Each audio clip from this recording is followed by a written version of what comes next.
And we are super excited to actually have Tom on the line with us today. I'm especially excited because Tom is really a pioneer in the legal Mac world. If anyone is a Mac-based attorney, they probably have heard of Tom. He's a regular speaker at major national industry events. I actually got to personally interview him myself at the ABA Tech Show, which was awesome. And to me, he's one of the most influential and knowledgeable bloggers in the legal Mac world, in my honest opinion. So, Tom, first off, thank you so much for being here with us today.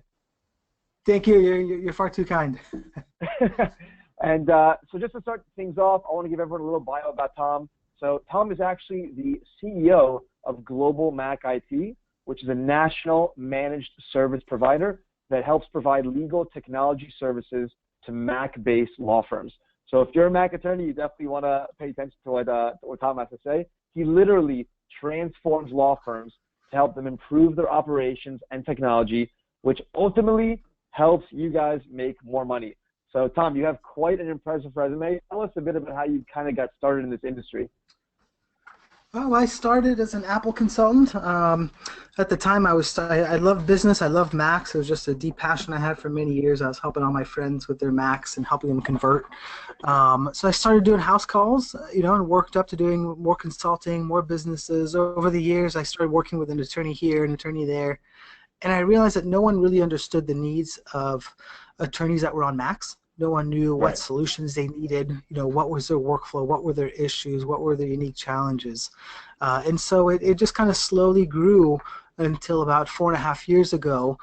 So about 7 years into the company, I got to the point where I'm like, hey, you know what? I'm going to do 100% working only with Mac using attorneys, which is going to allow me to focus 100% of our team's energies to understanding, tackling, and addressing the major issues of law firms. So that our focus now, it started with your typical troubleshooting and fixing IT issues, and now it's really merged. We still do all that, but where we really, our biggest differentiators is helping them see where they want to go and really converting their technology into a tool that they can leverage that can really make an impact to their bottom line. Right. I think the coolest thing about what you're doing is that you literally go into law firms and help them optimize all the processes, procedure, technology, servers, everything. And in a Mac world, everything's always easier. So I guess kind of give us a rundown of what we're going to be covering today. Yeah. So what we're going to cover today is how to run a secure Mac-based law firm. So we're going to go over some basic security things, and all that's going to be centered among the top, what I've kind of termed the 10 pillars that every successful law firm should have in place. So we're going to go through and we're going to look at a whole bunch of different kind of main sections in your firm.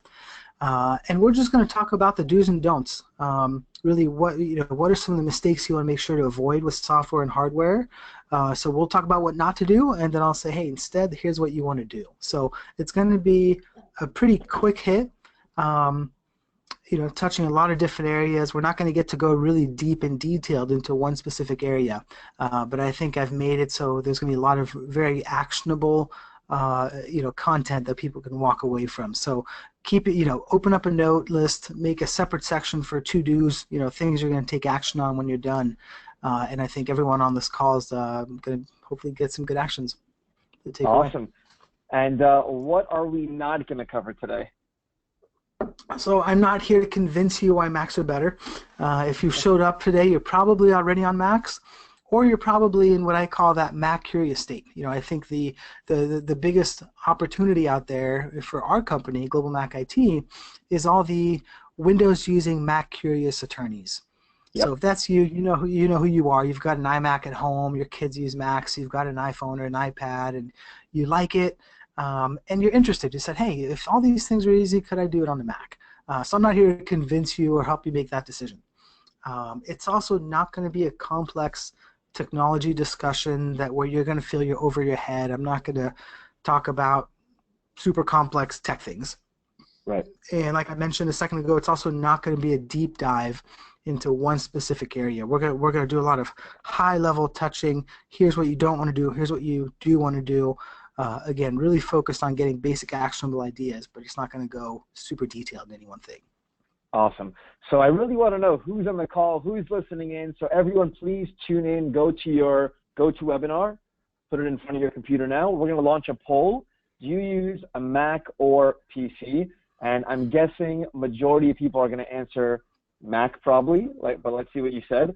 I personally am kind of, I mean, what do you call someone like me? I have a Mac, but I use Windows on it. I use Boot Camp. Am I like, what do they call it? A traitor? I don't know. A traitor? Yeah, I don't know. Yeah. No, there's plenty of people out there that still use Windows in some kind of way. You know, a lot of people they use Macs for 80% of what they do, but then there's all the, many times in law firms especially, there's one or two pieces of software that there isn't a Mac alternative. Right. I think that's dwindling down quite a bit. So there's a few people out there that I've come across that literally run Windows 100% of the time on their Mac. So for those people, we actually say, sorry, we can't help you. You're not running a Mac. You're on a PC, and you want the look of the Mac. Yeah. But most people running virtual machines tend to be using it for just a percentage, of the work. So. Right. And as we can see, 67% of the people listening are using Mac. Only 13% are using PC, and 21% use both. Just like, well, not even like me. I just use PC, but I'm on a Mac. So yeah, like you said, a lot of people kind of switch applications basically. Cool. Yeah. All right, so let's hide this poll. Thank you, everyone, and let's get started. So, Tom, tell us the 10 pillars of do's and don'ts. What are we going to cover? So we're going to go over hardware, software, backup, email, security and network, MDM, mobile device management, case management, file management, servers, and legacy items. So that sounds like a whole lot, and it is, but again, pick one or two key areas that, right now you're looking at the 10 items. What are the top 3 that you're most concerned about, or that you feel you're most exposed, that you don't have properly addressed? So I challenge you to jot down 3 of those and, pay special attention when we get to them. But again, I think there's going to be a lot of easy takeaways you can implement. So let's awesome. Jump right in. First thing, hardware. So what's the don't of hardware? So the first one is don't use Macs older than 3 years old. There's a lot of Mac users out there that pride themselves on like, oh, I switched to Mac, so I don't need IT support. Macs run forever and all that. But your computer is a business tool, okay? So it is you spend more time on your computer than you do doing anything else, right? For most people, and so if you're using a tool in your garage that's frustrating and old and it doesn't work well, it doesn't make sense. Put money where you put your time. So you're putting a lot of time into working on your computer. Get new computers every 3 years. Okay. The reason is it's kind of like the frog in boiling water. That's actually a myth, by the way. But if you put a frog in cold water and gradually bring it to a boil, it'll cook to death and never jump out.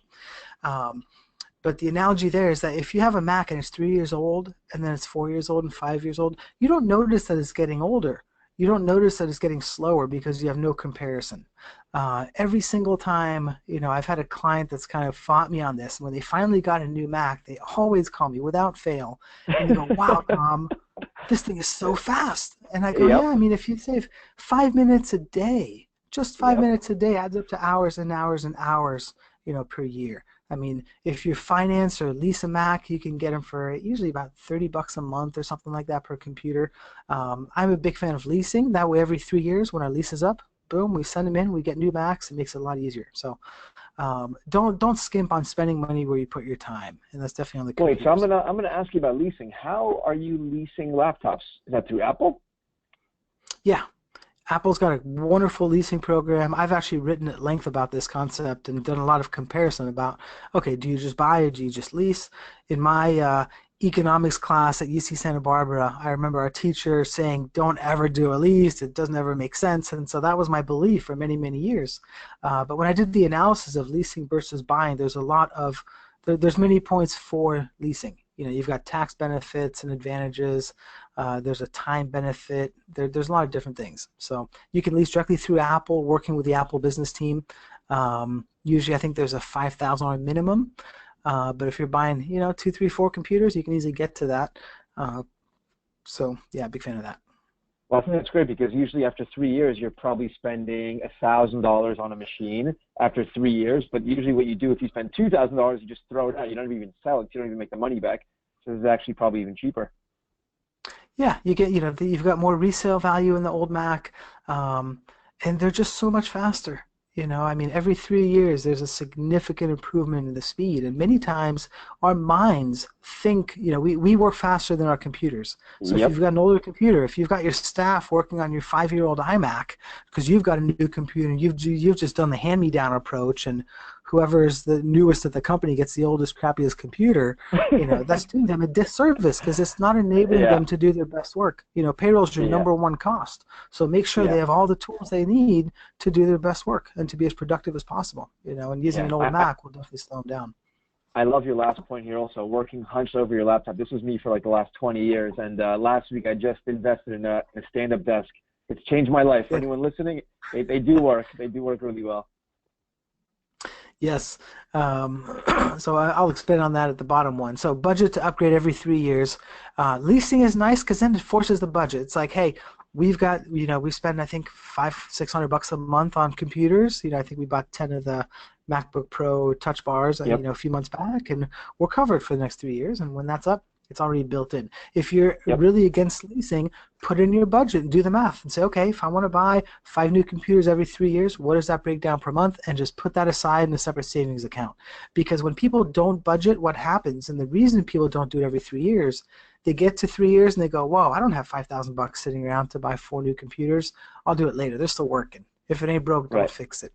Right. But then once a computer gets past 3 years, the failure rate, the hard drive failure rate goes up significantly. I mean, we look at hundreds of computers, and we see the signs. And once they go past 3 years, the problem rate goes up a ton. So Wow, I didn't know that. definitely And I budget to think do your that. That makes second it point is easier. amazing. The solid state drives, I tell everyone. After you go solid state, you never go back. Yeah, I mean, once you try it out, you're like, wow. I mean, Yep. it's night and day. In the old days, and 10 years ago when I was first an Apple consultant, the place to invest the extra money on a computer was in RAM, right? More memory. Yep. But nowadays, you're going to get much more ROI, a much faster computer by investing in solid state drives. We do not sell our clients spinning state drives. We just don't let them. It's not a good idea. Again, Right. time. It's dramatically faster. 2, 3, 4, 5, 10 minutes a day adds up significantly. Um, and the last one, years ago, I remember my dad went to the chiropractor. He was having just a lot of back issues. And he described where the pain was and what his symptoms were. And without even touching him or looking at anything, the chiropractor right off the bat says, "You work on a laptop, don't you?" Oh my God. And he's like, That's "Yep." scary. He's like, "You have to get a monitor. You have to get a monitor that's at eye level so you can sit up straight." I mean, being hunched up all the time over a laptop is horrible. We were not meant to be, as humans, we're not meant to be hunched over a laptop for Right. 20, 30, 40 hours a week. So, I mean, it makes a significant impact on your health and how you feel, your posture, your breathing, the oxygen you're getting. I don't want to go too far in the health spectrum, but get a dedicated monitor, get good ergonomics. You're gonna, you can buy a 27-inch. I think I got a 28-inch 4K monitor for $300. Yep. So you can get good quality out there for not too much. And I think they say that your arms are supposed to be like 90 degrees to the table, I believe. I'm not sure. But Yeah, there's all yeah. kinds of stuff. The standing desks are also great for sure. My entire team has standing desks here, so yeah. Yeah, they're awesome. All right, so let's get into software. So what are the don'ts of software? All right, so don't buy a 5-user, home license of Office 365. Don't use personal licenses for business and then log in your 3 employees on the same license. It's just shady. It's not ethical. It's illegal. Don't be that cheap. Yep. Don't be the first early adopter. There's a tax. It's called the early adopter tax. Most people in tech know about it.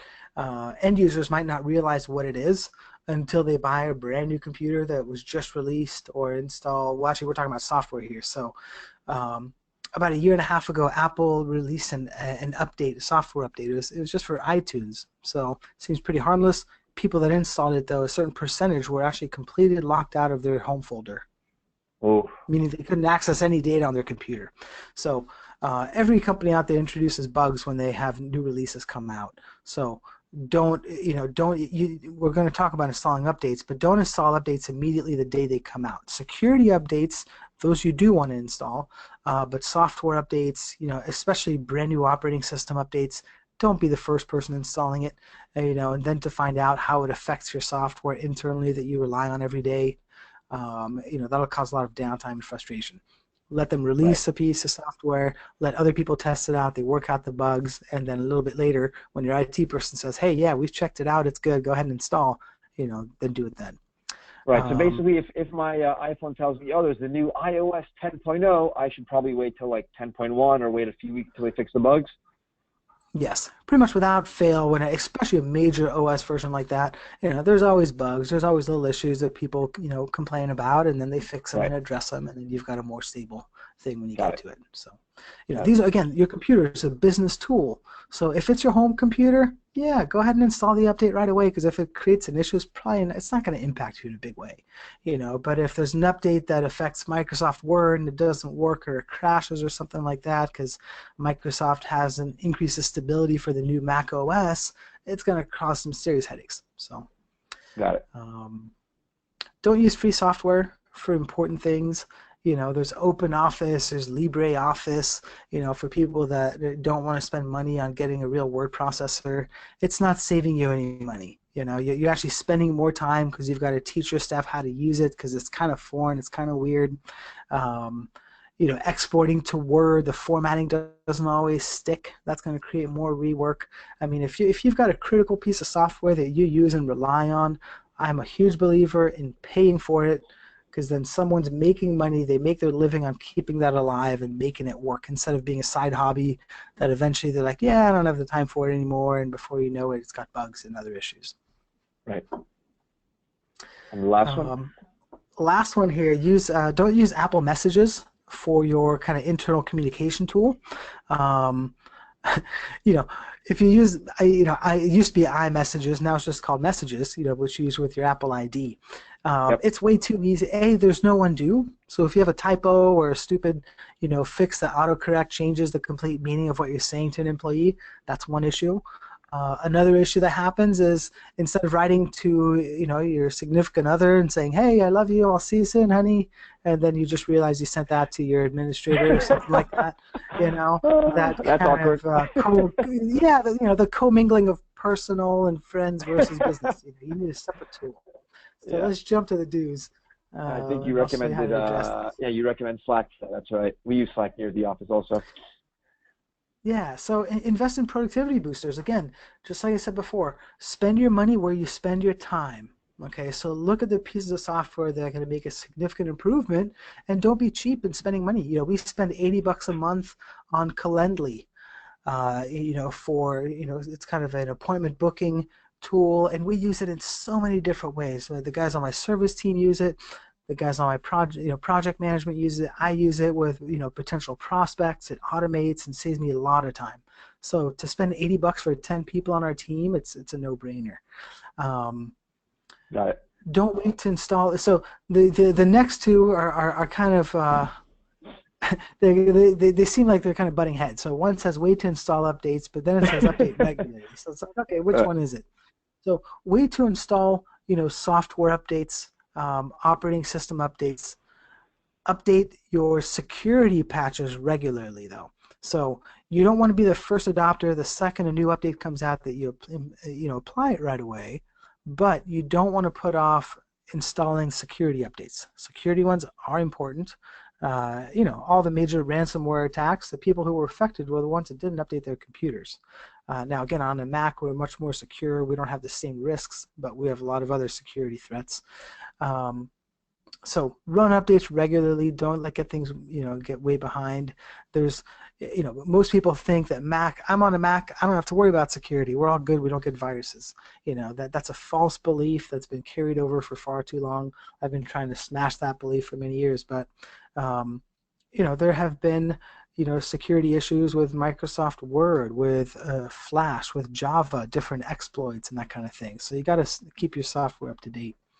And Yeah, the I think last one. Steve Jobs always banned Flash on iPhone. You can't use Flash. Yeah, yeah, it's blocked. I mean, it's old. Eventually, it'll finally be dead and be done with. But Yep. I know the guys on my team always gripe and complain about it because it's just, um, so keep things up to date. Security updates due right away. Other software updates, wait a little bit. Make sure you're not the first one to install the update and find out if there's a bug. Got it. And the last one on here is use business-grade communication software like Slack. A newcomer that wasn't on this list is Microsoft Teams. So if you have Office 365, Microsoft Teams comes with that. We've had a couple clients actually make the switch from Slack over to Microsoft Teams. We're considering it in-house here. So it's just another contender. But again, it's dedicated, all your inter-office communication. Time-wise, we've cut down our inter-office emails by about 90% because we use Slack. We also have a distributed workforce. Most people are here. We have one person in Seattle. I'll be working remotely here within a couple months. And so having that internal communication tool really, is very valuable. Yeah, Slack is great. We use it as well. All right, so obviously backups very important. And so that was actually one of my questions. Should people use Time Machine? So I'm guessing you're saying no, it looks like here. Yes. So Time Machine was made to address the issue that the majority of home users did not have any kind of backup. And Yeah. so Steve Jobs said, hey, we got to make it easy for them. So Time Machine came out, you plug in a hard drive, it says, hey, do you want to use this to back up? And you click yes, and you're done. So it's great, but it's not a business-grade solution. It's too easy to disregard the messages that come up. It says, hey, your hard drive's failing. Ooh, your USB is disconnected. So I've had multiple instances over the years where someone had Time Machine, it was backed up and up to date, but when we needed to restore the data, the Time Machine backup was corrupt. Ooh. So don't rely purely on Time Machine. If you're doing that, you're leaving yourself exposed to risk. Okay. In addition, don't only use local backups.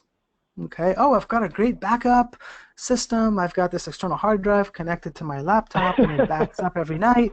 And someone robs your office and takes your laptop and the hard drive connected to it. Now what do you do? Yep. Don't assume your backups work. In my early days as an Apple consultant, I used to sing Time Machine's praises. I thought it was, the best thing since sliced bread. And then I was like, oh, Time Machine's great. You set it, you forget it, and you're good. Until 6 months later, they call me because their hard drive failed. And they said, hey, can we, we need to restore some data. And I go on site and I go, ooh, last time your Time Machine backed up was 4 months ago. Okay, so don't assume your backups work. You've got to have, Yep. well, we'll talk about the do's. Also, don't leave your backups unencrypted. If I pick up your hard drive, can I plug that hard drive into my computer and access all the data? If they're unencrypted, I can. Time Machine by default is not encrypted. Many local backups by default are not encrypted, so it's very important. Yeah, I had a horror story years ago, maybe 10, 15 years ago. I had one external hard drive with all my stuff on it. One day my computer crashed, and I'm like, all right, I have most of the stuff backed up. I go to plug in the hard drive doesn't work either, and I was completely lost. Everything was gone. I cried. After that, it was all cloud from there. So it's crushing. It's a horrible experience. Yeah. As far as backing up locally, so I know on PC there's something called BitLocker that encrypts everything. So there's also something similar for Mac, I believe, right? Yeah, so Time Machine has an encrypt function, so it's a simple checkbox. So I'm not saying don't use Time Machine at all. I'm saying just don't make that your only backup. Okay, you've got to have multiple copies. So use Time Machine. We also are huge fans of Carbon Copy Cloner. They've got a very easy process to make sure the backups are encrypted. Investing in cloud backup. For our business grade solution, for 100% of our clients, it's included with our service. We use Mozy Pro. There's a lot of great solutions out there. Another good one for kind of home users, what I use personally at home is Backblaze. You pay about $50 a computer and you get unlimited data backup. You set it and you pretty much forget it. And it'll tell you if there's an error. It warns you if it hasn't backed up in a certain amount of time. It does versioning. It does all these things in the background without you managing it. So do the local, encrypted, and a cloud backup. The next step to verify, okay, I've got a local backup, it's encrypted, I've got a cloud backup. Next step is to do random test restores. Okay, so just like people recommend to test out your fire alarms and press that little button that makes your ears, pierced. Which, Yeah. Most people probably don't do that, and most people also don't do random test restores of their data. So it's a fire drill, right? Hey, if something happened and I needed to restore a piece of data, could I? So you just kind of, pick a date in the calendar, pick a certain folder, and say, hey, restore this file, and make sure it works, so that when the day comes, and you've got more confidence that it's going to work. And then the last step is to review, your backup configurations from time to time. Maybe schedule it once every 6 months, once a quarter, once a year. But don't just set it up, plug it in, assume it's all good. Again, don't make assumptions. They cause a lot of pain. Yeah, I've realized over time that a lot of people only kind of look into this after disaster strikes. And a lot of people aren't really proactive until it happens, which is unfortunate. Yeah, and if you've got all these things, when something happens and you're on vacation and you shouldn't be doing work, but you're doing a little work by the pool, and you get up really quickly and your pool flies in the pool, your laptop flies in the pool, then your reaction is, wow, that sucks. My computer's dead. But my data's good, and I got nothing to worry about, and you go back on vacation. When something happens, you want to have the reaction of, wow, that's a bummer, but I know I'm good. Most people don't have that. Most people wait, like you said, they wait until a disaster strikes, and then they stress out. They lose sleep. They worry about how they're going to tell their clients. Or, it goes on and on. So save yourself the stress. It's funny. That's exactly my mentality. I always tell people, you could take my laptop right now, throw it in the pool. I don't care. Everything's backed up in real time. So it's a good feeling of peace to have. And so we're going to get into email now, I believe. Yeah, don't use free, cheap email. So it always kind of kills me when you see like professionals or business owners. You're like, oh, yeah, what's your email? Oh, David Bitton, law firm at AOL.com. Like, really? They need to get a professional email for multiple reasons. I'm curious to hear, what are your reasons? It's the same thing. I mean, it's impressions. If I sign up an attorney and it's a Stanford grad John at Gmail or at AOL.com, automatically, subconsciously, instantly, whether you know it or not, the credibility has gone down. Yes. It just absolutely kills me. So that's really more to the second one. So don't use general domains. You can spend $10 to buy your own domain, and you can spend a few more dollars to set up a professional email address. It's not that complicated. If you're not comfortable, find someone that can set it up. It's not a complex thing. It just makes you look lazy. It makes you look like a hack that's working out of your home. There's nothing wrong with working out of your home, but you have to give the impression that you are a professional, and at Gmail, Yahoo, Hotmail, AOL.com does not give the impression that you are a professional. The other one above it, the use free or cheap email, what that means is more about using a cheap email host. So, for example, I used to recommend Bluehost many years ago. You spend $40-50 and you get unlimited web hosting for your website, and they also give you all the email addresses. The problem with those is, first, they're a web host. They're not an email provider. So the email address is an afterthought. They kind of throw it in. It's like, oh yeah, you get this too. We're going to make the feature list really big so you sign up, right? So the email is just an add-on they don't care about. So they don't have good spam controls. They don't have good reliability. With Bluehost, I had so many instances, and I regretted, and I learned the hard way when, my email was down. And I'd call them, they go, yeah, that computer crashed, so we're moving it to another computer. They don't have redundant services. They don't have the stability that a paid professional email and service is going to have. Right. I totally agree. I used to use Bluehost many years ago, and I was not happy after a while.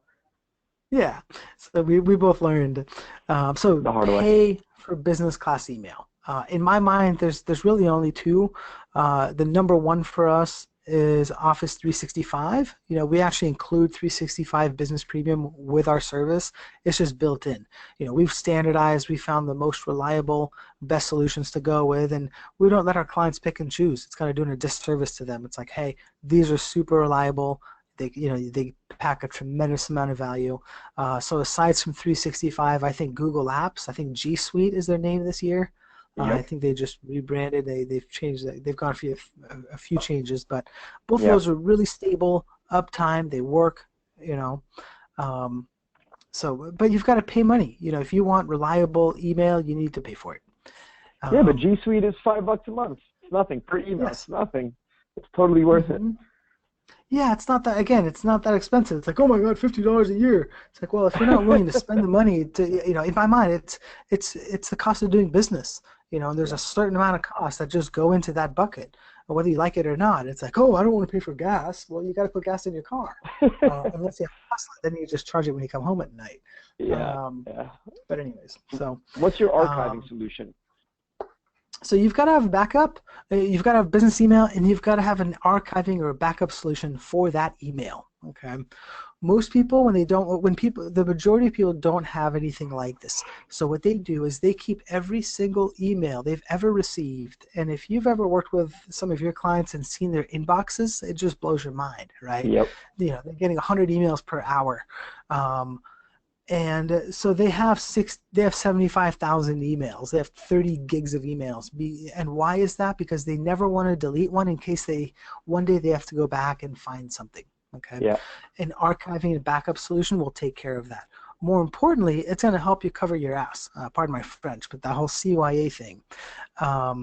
If you have an employee that does something nefarious or does something that really ends up hurting a case and you've got to do discovery, they're going to try to cover their tracks by emptying their trash in their email client. A proper archiving and backup solution is going to back up every single email coming in and out of your entire domain. So it's a completely separate vault. So it'll protect you in those cases. It's also going to give you the freedom to delete the email on your computer and not save every single email you've ever had. We've had multiple cases like, hey, I need to find all the emails to and from, John at, whatever.com between August 2009 and August 2011. Boom, you log in, you do a search, and you get all that information right there. Wow. So you can use this backup. So you can use this backup for also like Google Business Apps and Gmail. They have this solution. Yes. So for Google Business Apps, they have something that's called Google Vault. It's $5 per email box per month. Okay. For 365, we use a product called Skykick, SKYKICK.com. It's super easy to enable, and it backs up your contacts, calendars, and email. All your data in 365. If you use ShareFile, it can back up all that data as well. Very cool. I'll look into it. Okay, cool. So moving on, a hot topic these days. I feel like every single tech show, convention is always talking about security, and to me, you're one of the biggest security experts in the industry, so I'm very curious to hear what you have to say about all this stuff. Thank you. And we just held a security webinar last week. There's far more than I can ever cover in 2 slides here. I'm just going to go through a couple of the basics here. Don't use an airport router or an inexpensive, off-the-shelf, router that you buy from Best Buy for $50 or $100 or even $200. They're just not meant. They're not built to protect your law firm. They're not built to protect your data. They're meant for home users. Don't have open Wi-Fi. I know it's really basic, but I never make assumptions. So if you've got an open Wi-Fi network in your office, don't do it. It's too easy for someone to hop on. For an employee who has the password for your Wi-Fi, or if it's open, you can fire an employee. They can come back out and do stupid things from their from the parking lot in their car. Don't rely on the Mac software-based VPN. Very few people use this. I can probably remove this from the slide now, but every once in a while we'll run into someone. But it's very slow. It's not very reliable. It just doesn't give a good experience for anyone that's using VPN to remote into their server. And the last one, it's been said 1,000,000 times, but it's been ignored 999,990 times. Same password. Don't write down your passwords. I mean, don't keep a Word file with all your passwords or a sticky note on your monitor with your login to your computer. We all laugh when we say these things, but you'd be shocked at how many times, how often I continue to come across this. Don't use shared, repeated passwords. Most people have 3 passwords. Okay, they've got the first password they used when they needed a password. The second password is when they logged into their bank one day and their bank said, "Hey, you've got to have a number in your password to make it secure." So they added a number to their first password. And the third one is 8-character minimum. Yeah. So most people have 3 passwords. They use it for everything. They use the same thing for Netflix as they use for their banking. They use the same thing for their case management software to log into that they use for, Spotify. And when those small companies, those quote unquote unimportant services get hacked, most people don't think about it. It's like, oh, I don't care if they hack my Netflix account. What are they going to do? Binge watch Gilmore Girls and have it show my history? Um, yeah, but the problem is when they hack, people get your login, they get the login, the email address you're using, and your password, and they know that most people use 3 passwords. So they'll use automated tools to sit there and try to log in inside a bank, try to log Yep. in your case management software or your Dropbox account where you have, critical client-facing information, or your Gmail account, and accounts get hacked all the time, and the biggest reason is using shared and repeated passwords. Yeah, and I'm going to add also one more to here, the open Wi-Fi concept. So I was actually at I think a trade show in Orlando one time, legal conference, and one of the speakers there brought this mini Wi-Fi router, and let's say it was the Hilton Hotel. So everyone connected to the Hilton Hotel Wi-Fi, and she made her own network called Hilton Hotel also. So when people went to connect, they connected to her Hilton Hotel, but they didn't know it was her. So at the end of the show, she goes, by the way, all of you guys connected to my Wi-Fi router, unencrypted. I got all your traffic, all your data. I could kill you guys all, but I did this as a test to show you that for a simple $30 router, I can steal all your information. And it was a huge shock. Everyone's like, oh my God, it's crazy. But it was a good example. So if you connect Definitely. to public networks at airports or anywhere you are, be so careful. Anyone could play the same game as you, log into your bank account or use credit card data while you're on public Wi-Fi networks. Unless you're using a VPN and some special software, then maybe. Just be careful out there. There's a lot of easy ways to steal your information. All right, so let's see what you got here in the do's. All right, so what you want to do, invest in an enterprise-grade solution for your router. Again, you've got to spend money to protect yourself properly.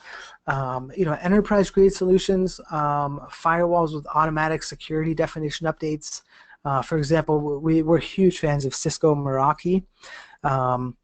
They make very high-end routers, firewalls, and wireless access points that are extremely easy to configure. So in the old days, a client might have had a Sonic Wall firewall router, which was $2,000 and cost $2,000 for an IT expert to program and configure. Cisco Meraki is infinitely easier. It's made for mere mortals, to set up, configure for port forwarding and firewall and VPN and all these different things. The modern routers are also cloud connected, which means that security updates are automatic. Okay, so they're always getting more secure while you're sleeping. The old, if you've got a router that's several years old that's not connected to the cloud, you have to physically go in and update the security definitions, which I can tell you 95% Wow. of the time never happens. Yep. So now, when you say enterprise high-end and expensive, how expensive are we talking for a typical Cisco router firewall? So it's specifically Cisco Meraki, Meraki.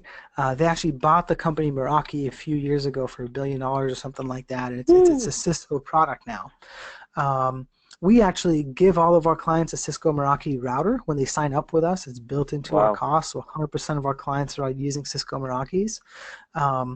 And for the MX64, which is good for small firms with pretty much 20 users or less, for 3 to 5 users, 10, 15, up to 20, it's $800. It's $1,000. So I think it's $800 for the device and $300 for a 3-year license. And that gives us all the security updates and patching, and again, it's cloud connected, so they add more features over time. It gets better over time. Right. And it's again, rock solid, very easy to use. If someone's tech inclined, they could probably figure it out on their own. And a lot of IT companies are huge fans of it as well. I mean, it saves us a tremendous and our clients a lot of time from configuring it and setting it up. Site-to-site VPN if you have 2 offices, that kind of thing. Very good stuff. Got it. Use the enterprise-grade VPN. So this could be a hardware-based VPN like Meraki has. This is less and less needed as more and more people are getting away from having a server on site, where you need to VPN to your office to access a file, that kind of thing. But you can, use a business-grade VPN service. That can be very useful. So that's a software-based service that you pay for. So if you're at an airport and you connect it to a Wi-Fi network, if you have your VPN service enabled, all of your data is encrypted and secure. So you don't have to worry like, oh, am I connected to some nefarious network who's getting all my data? If you're going through the VPN, all your data is encrypted and hidden. Ooh, nice.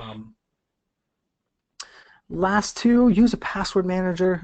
I can't stress this enough. 1Password, in my opinion, is hands down the best kind of user interface, ease of use.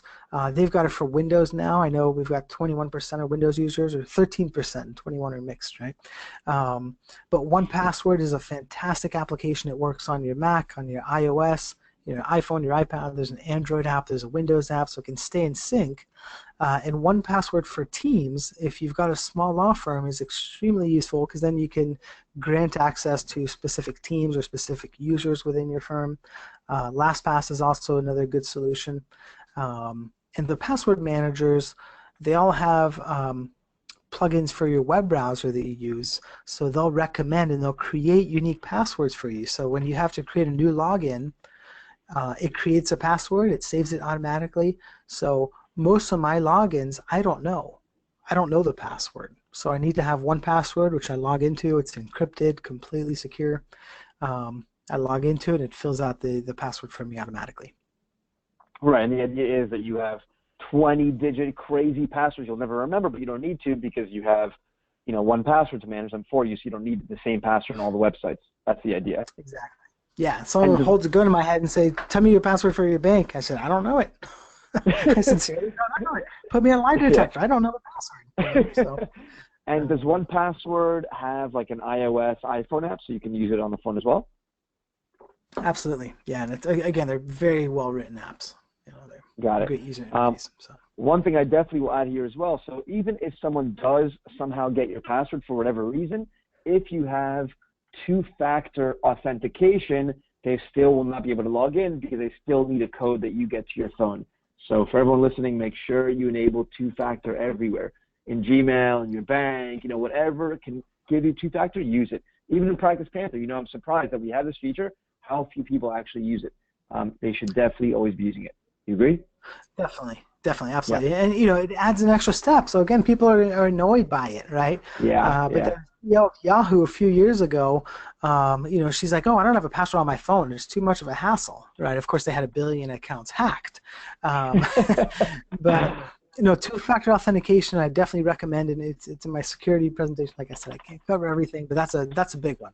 And if two-factor authentication is too much of a nuisance for everything, say, okay, what are the critical services that I use that if they were hacked, I would be screwed, right? Yep. So case management, PracticePanther, definitely one of the top ones. Your banking, right? Dropbox or Box, so the critical ones where you have your client's sensitive information, you want to enable two-factor authentication for sure. Correct. I think the ABA just came out with like a security recommendation, ethics opinion, and they said that you should take responsible steps. Like if this stuff exists and you didn't do anything about it, you're at fault. Like right now we're telling you use it. You should definitely be using it if you can. It's so easy. Yes. Yeah. It's negligence if you don't. Plain and simple, right? Last one there is use OpenDNS umbrella. So use multiple layers of security. So you've got your firewall, you've got a VPN. It's actually called Cisco actually purchased OpenDNS, so they're going through the name change. So if you look it up, it's going to be Cisco Umbrella. And that's a very easy solution you can buy. It's a few dollars a month. You can install it on all your computers, and that's going to protect all your web traffic. So it's going to protect you from phishing attempts. It's going to block websites where you get an email from Dropbox that says, hey, click here to verify your login, but it's not really, it's a phishing email. So it's an additional layer of security that if you install for yourself and for all your users can automatically reduce your risk. Cool. So how does Cisco Umbrella work? They have to install it on the actual router? You can enable your router for it. You also can install an agent on your computers. So we use it just turnkey. It protects you from a lot of security threats. It also has content filtering, which you can enable, which is a whole other discussion. But there's a lot of definitely real world cases for that to block hate crime, pornography, gambling, Facebook, shopping websites. I mean, there's not a good case where your staff should be spending time looking at Facebook while they're at work, right? Yep. Maybe you're on lunch and you can get different bypass codes for lunchtime. There's different ways you can set it up. So, and generally, what's the typical price of this? I want to say it's $2 to $3 per license per month, something like that. We buy it in the hundreds, so I'm not certain, but I'm pretty sure they have a small plan where you can buy a few licenses for it's less than $20 a month for 5 users or something like that. So. Okay, very easy. So mobile device management, I don't know much about. So it's referred to, I guess, as MDM. So what is this exactly? Like if you have a lot of phones in your office, you can manage all of them, work phones? It's not even about the number. It's more about the control over data is really the key point.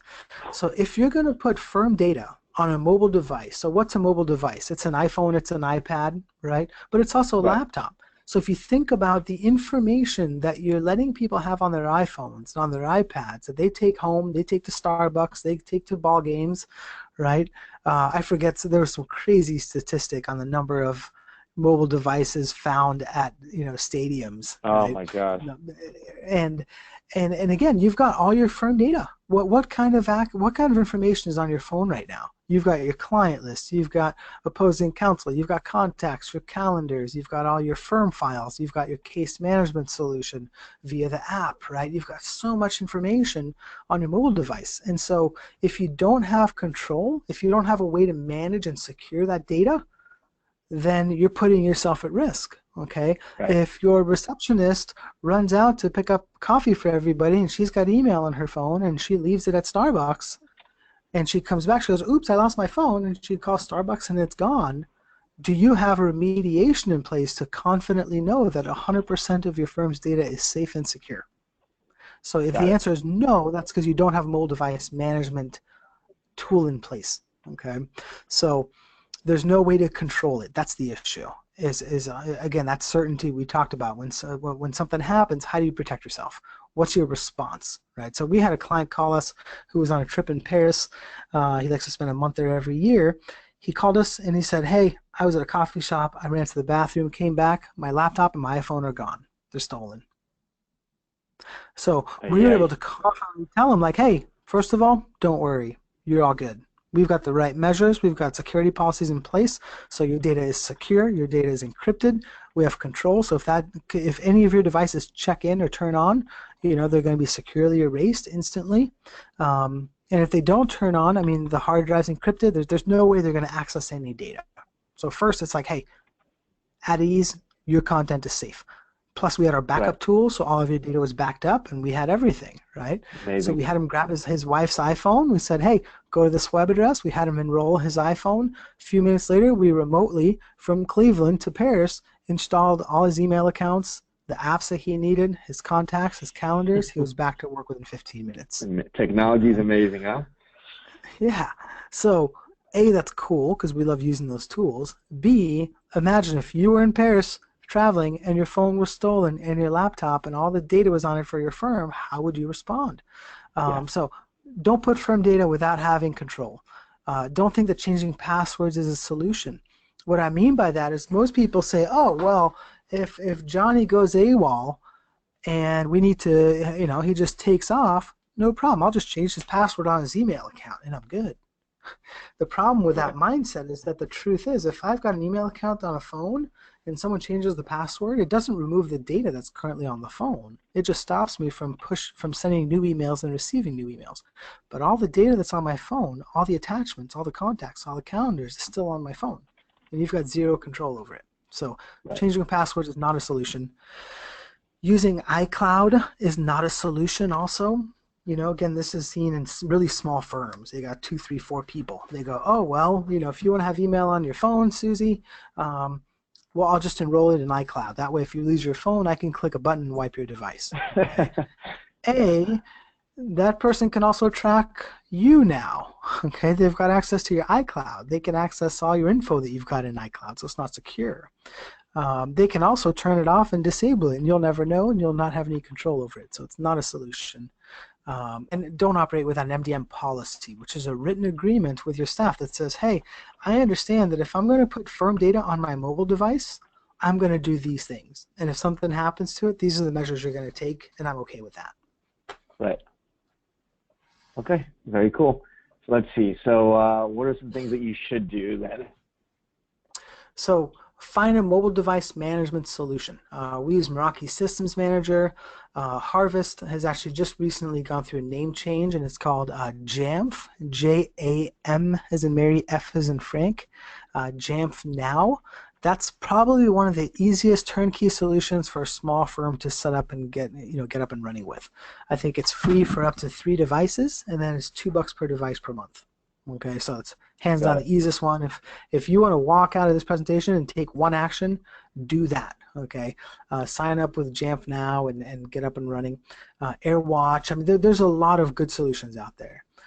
You've got to implement security policies and have an MDM policy in place. So again, it's like, hey, these are the minimum requirements. This is what we're going to do. You need to sign off on this saying, hey, you realize that if you lose your phone, we're going to wipe it. And so it's just having an agreement. Got it. So I have a question for you. So I mean, you're shooting out amazing programs out here, and I'm going to all their websites looking into them. So for someone like the average attorney, they don't know how to set all this stuff up. So if you were to come into a law firm, you would set up all this stuff for them basically because you know how to do it in 2 seconds? Yeah, we do all this from top to bottom, and we have a very repeatable process. So it's like, hey, where are you now? We have just like a law firm, we have a very thorough intake process in the first 30 days. Then we define, I take the medical analogy of, hey, triage. First you got to stabilize the patient. Once they're stable, then you can do surgery, right? But not before then. So we do the intake. Right. We stabilize the patient. In month number 2, we kind of address some of the biggest issues or concerns. That 4-year-old computer with a failing hard drive, let's say, hey, let's get that replaced. Let's lower your risk of failure. And then we start working on the big long-term, solutions and improvements and that kind of thing. Got it. Okay, very cool. So, all right, we're going to get started with the next section, case management, all my favorite sections. So we are going to do, we're going to do a quick poll. So for everyone listening in, switch over to the screen to go to webinar. We're going to launch this poll. Let's see who everyone is. The question is, do you currently use a case management software, practice management software today? So the 4 options are yes, and we use it in the cloud. In the cloud means like PracticePanther, for example, is in the cloud. You go to our website and you log in from our website. Or yes, you use it and it's server-based.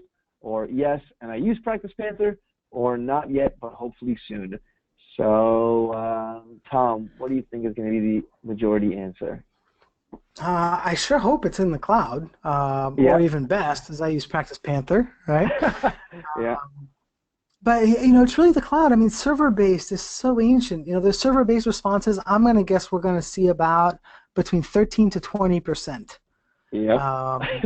Just because we got 13% of PC users, 21 that are a hybrid PC and Mac. Server-based for Mac, there's very few options, and the options that are out there are not made for law firms, out of the box. So they have to be custom configured to do case management, which can work. We no longer use those anymore. Well, let's see. We got 14% for server-based. Yeah, you said 13%. That's good. That was pretty good. So we got a 4th PracticePanther, a 4th not yet using case management software. And I'm sure you do this. I hope you do it on every webinar. But again, almost a 4th not using any case management solution.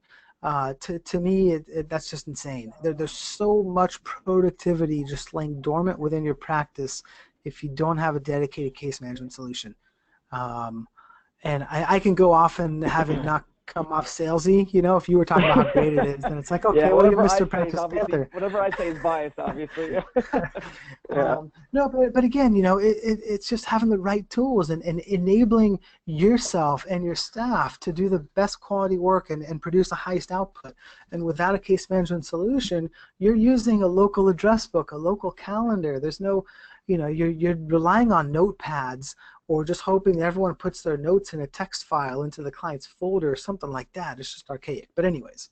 Yeah. So you actually have two whole slides in this. Let's see what they have. So don't rely on you just said it, don't rely on address books. It's amazing how a lot of people, before they start using PracticePanther or any software, they're like, yeah, we use Word for invoices, Excel for calculating trust payments, Notepad and Pen for time tracking. But that's how majority of the old school attorneys were doing until the software started becoming more popular online these days and more well known, and in the community everyone's gathering around them because it's just, like you said, it makes the life easier. So what are the big don'ts in your opinion of case management software?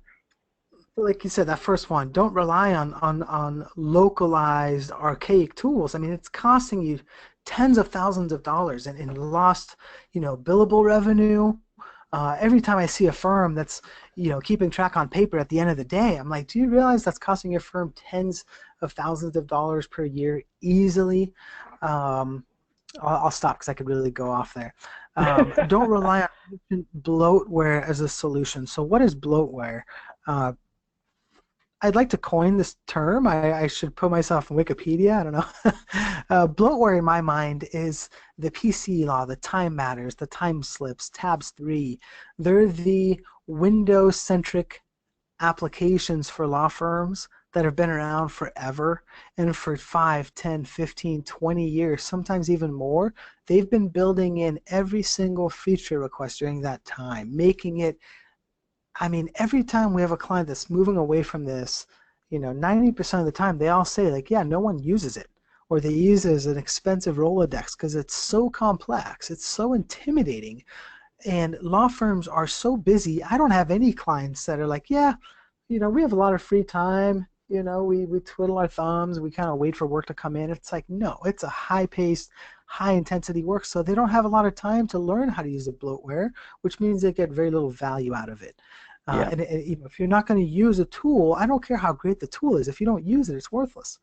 So, put those at the curb. The 13% of Mac users with us today, if you're using one of these software solutions that I mentioned, most likely yourself, and if not you, the rest of your staff is probably not using it. So upgrade. But anyways, don't build your own FileMaker database. It's rare we run into that, but we've had a few clients, and it's ancient, it's old, it's the way of the past, and in my eyes, it's years past its deathbed. But some people still hold on to it. So I'll stop there. Okay, cool. And what are the do's of case management? Get PracticePanther. Yeah. Invest in a modern cloud-based solution. What I call, I'll go on a quick tangent. I'm obsessed with a 2.0. It's something that's a complete reinvention of a previous product. Look at Tesla, what Tesla is to cars, what Uber is to taxis. Where Uber literally addresses 95% of the issues, the things that used to piss me off, and probably you as well, Uber has addressed and made it a non-issue. Tesla, same thing. It's an amazing car. It's the car of the future. I'm fortunate to have just purchased one of these. It's my baby, and so it's amazing. It's just all the biggest issues with cars they've kind of addressed. And so where's my analogy come? The modern web-based case management solutions are the same thing in my mind to the previous old archaic bloatware apps. If the user interface isn't simple, people aren't going to use it. If it's too intimidating, they're not going to take the time to learn it, and your firm is not going to benefit. So invest in a modern cloud-based solution, leverage streamlined processes, and if you invest in a cloud-based solution, the biggest tip is invest in the time for everybody to learn it. In close to a decade that I've worked with Mac-based law firms, the biggest issue I saw with case management solutions is that people didn't take the time to learn it. And so, in my early days, I used to be like, oh, this is going to be the best solution, it's going to be great, and I don't know if you can pick this up, but I'm slightly enthusiastic, and I'm a little passionate about things. And so I could get people to buy in. And so I'd set them up, and I'd go, later, you're going to love this. I'll talk to you in a bit. And I'd come back, and I was like, wow, you're only using it as a Rolodex. You're not doing anything with it. So I started building training in as a part. It was just like, hey, if we're going to do this, you're going to spend this many hours, learning how to use it. So you've got to spend that time for yourself and your team on an ongoing basis on how to use the case management solution you have in place. Because you'll get, there's so much dormant value and profits sleeping in these solutions that most people don't take advantage of. Yeah, it's true. I mean, a lot of people that use software don't even use 10% of what it does. So just investing a little bit more time in learning what it could do is night and day. I think we do have one slide in our software, but we don't really have any text here, so I'll just kind of say a few words for anyone who's not, for the 25% out there who's not using a software. You're free to try it out for free, 7-day free trial, 30-day money-back guarantee. Like you said, we're the 2.0, the newest, most modern, intuitive, easy to use, user-friendly software out there. That's the goal for us. Just like Tom is saying, you should be able to sign up, figure it out on your own. Not a lot of training needed, no webinars or videos. It's just easy, it just works. And obviously, very secure. We have a 2-step authentication that you should enable. As far as backups, in the cloud, you don't need to back anything up. It's automatically backed up for you in real time, so you never need to worry. Obviously, it works on Macs, PCs, Chrome, Safari, Firefox, iPhone apps, iPad apps, Android apps. Wherever you want to work, you can work from anywhere in the world. Obviously, our entire goal, though, is to help you automate your firm, save you time, and help you earn more money. That's the whole goal with using case management software. Make yourself more productive and save yourself time. That's the whole goal. That's my quick pitch, and we'll go on to file management, which also is included in the software. So you're recommending not to share a single Dropbox account for obvious reasons. I'll let you explain that. Real quick, on a time note, I know we're past the 2 o'clock. Do you want me to kind of breeze through the last few ones here? They're not as critical, and I don't want to keep people longer than they've got planned because I value their time. What do you? Yeah, you can breeze through. I mean, generally people stay on. They can always listen to it later because it's recorded, but people normally stay on, so you can just keep going. Okay, cool. So file management. Don't share a single user Dropbox account. Again, I've run into this too many times. There's zero tracking. If someone messes up, they mess it up for everybody. There's no easy undo. There's a lot of obvious reasons for that, but it has to be said because I've run into it many times. If you are using OS X Server, for file sharing locally in-house, don't use a single user. It's going to create a lot of issues. Again, there's no audit trail. You can't see who's editing a file. Don't assume your VPN works. The majority of times when people are using an in-house server and using VPN, it doesn't work. So people just give up on it, and then they install their own personal user, their own personal Dropbox account so they can work on files from home, or they stick files on flash drives and then forget them at Starbucks, right? All kinds of other issues. So make sure your VPN, if you do rely on it, that it works, it's fast, and it's reliable. And for your file management, don't set it and forget it. You've got to maintain it. It's just like your yard. You've got to do upkeep and regular maintenance, because if you don't, eventually you come back to it. And most people do zero maintenance when it comes to their file management kind of file folder structure. I think every 3 years you need to do a complete rebuild from the ground up of your folder structure, because your business changes, your needs change, your staff changes. I think there's a lot of value in that. Yeah, and my advice as well as part of my dues, definitely try to make your firm paperless. Just buy, I think it's called the Fujitsu ScanSnap scanner. You can get it on Amazon or anywhere really. And it's great. You scan all your documents in. It goes right into your practice management software or in the cloud. And you can just search for any document you want in 2 seconds instead of looking through file cabinets. Definitely, yeah. Go paperless. We're huge fans of the ScanSnaps. Those things are magical. So do invest in the right solution. Again, just like email, it's a common theme. It's like, hey, buy the right stuff. So Dropbox for business, Box, share a file. There's a lot of great options out there. Build a logical structure. It sounds obvious, but you'd be amazed at how many firms, when we first take over their IT, don't have a logical folder structure set up. They've got one client folder with 800 folders for all the clients they've ever had, as opposed to having it segregated between active clients and inactive clients, or active cases, inactive cases, that kind of thing. So take the time, to set it up properly. If you're using VPN, test and verify you know, check it out. I mean, see how it works. If you don't use VPN yourself, but some of your staff does, you know, try it from home one day and see what the process of connecting to the network, connecting to the folder, bringing up and opening a client folder. You know, again, if you've got a folder with 800 folders within it, over VPN, that's going to take minutes to load. And if the VPN process is painful, people aren't going to use it, and they're going to bypass it with their own measures. So make sure it works. And Tom, while you're on that subject of VPN, so I had a question actually. Jan just submitted a question in the chat as well. We want to know, what software do you recommend for VPNs? So that's a great question that I honestly, I don't have a great answer for that.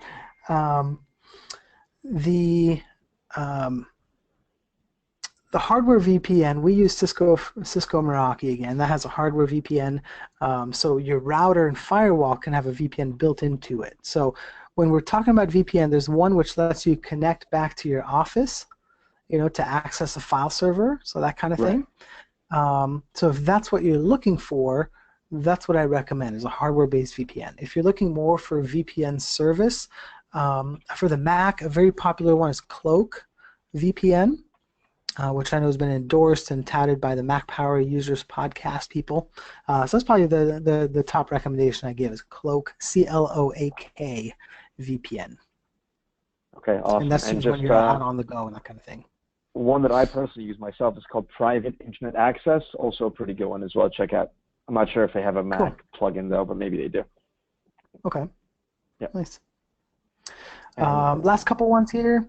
Set user permissions. You know, if you're going, well, actually, whether you've got a cloud-based file solution or local, make sure you set the proper user permissions. I can't tell you how many times they just didn't think about it. Everyone's got access to everything, including the firm finances and, you know, just sensitive information. Set it up properly. That's where logical structure comes in, and also making sure that people have access to only the files they need access to. You know, right. So, you know, again, the smaller the firm, the higher the trust is. And that's great until there's an issue. And then you realize, like, oh my gosh, she has access to everything, you know, when an issue happens. So set up the permissions properly and, you know, maintain and clean it up regularly. Yep. And one thing I will add as well, so, you know, we integrate in PracticePanther with both Dropbox and Box.com, but we highly, highly recommend Box. They are by far and away, have a lot more features, especially when it comes to security and user permissions. Dropbox is more for the simple, average, you know, home user. It's easy, it just works, great. But if you want more permissions, more advanced settings, share files, lock files, password protect files, you know, file revisions, file history, delete files, all this stuff, Box.com offers, and they even offer HIPAA compliance as well if you're looking for HIPAA compliance. So definitely look into Box.com. It's a great option. I'm definitely 100% with you on that. Box is our favorite by far. Awesome. Good to know. So servers. Okay, so when you're saying servers, you mean servers for your office, internal servers for your office? Yes. So we'll go quickly over this. If you do need a server, don't underbuy. Don't buy the cheapest Mac Mini for $600 with a spinning hard drive. Every time someone needs to access a file in your office, that thing's going to have to spin up and send the file out. So don't underbuy. Don't follow the crowd. Just because everyone says you need a server, you know, doesn't mean you need a server. Don't blindly rule out the cloud. It's really not an issue as much as it used to be, which is good. Again, I've seen tremendous acceptance of the cloud and increased confidence. You know, just in the past 2-3 years, there's been a significant shift, you know, which is good. But if you do need a server, get the right thing. But I guess what I mean by blindly rule out the cloud is ask the questions. You know, if you've always had a server and you're looking at changing things, go, do I really need one? I mean, when it comes to it, most people, the biggest reasons why people use servers, number one by far is file sharing. The second is they've got some local server-based software that they're using. And the third would be kind of hosting email, which is a distant third. Wow. If we have a client that's hosting their own email and wants to continue doing it, we will not take them on as a client, period. I mean, it doesn't make sense. You know, if someone has that mindset, I'm like, Woo, that's a nightmare. There's Yep. no good reason. In the old days, a lot of Windows guys, there's still a lot of Windows guys out there pushing server and pushing, hosting your own email in-house for a 5 or 10 user law firm that they pay $10,000 to maintain. I've Well, seen crazy that's why things. they're pushing it. That's why. Yeah, yeah. There's a lot of money in maintaining those. So let's go to the do's. If you do buy a server, do make sure you invest in the right solution. If you're not sure what you need, ask an expert, and really consider cloud storage options. Again, if the majority of people they're only using server for file sharing, move it to the cloud. Get Box for Business. We've moved a lot of our clients completely away from having a server. Yep. There's just the need and the cases for it are just going further and further and further down every year. We're Yeah. really pushing our clients to say, hey, you don't even need a server. I'm like, you'll save money with our fees. Um, you won't have the hardware cost. If your power goes out, you're not going to lose access to your files when you're working on the weekend, and then you have to go into the office. I mean, there's just so many reasons not to have a server on site. Yeah, yeah. My wife used to work for a law firm that had a server and files and their their software on it, and there were so many days where she had to come home, the server crashed, no one could work, they lost days of work a year. Or she came home, she had the VPN didn't work, and it was slow, and she couldn't work. It's just a nightmare.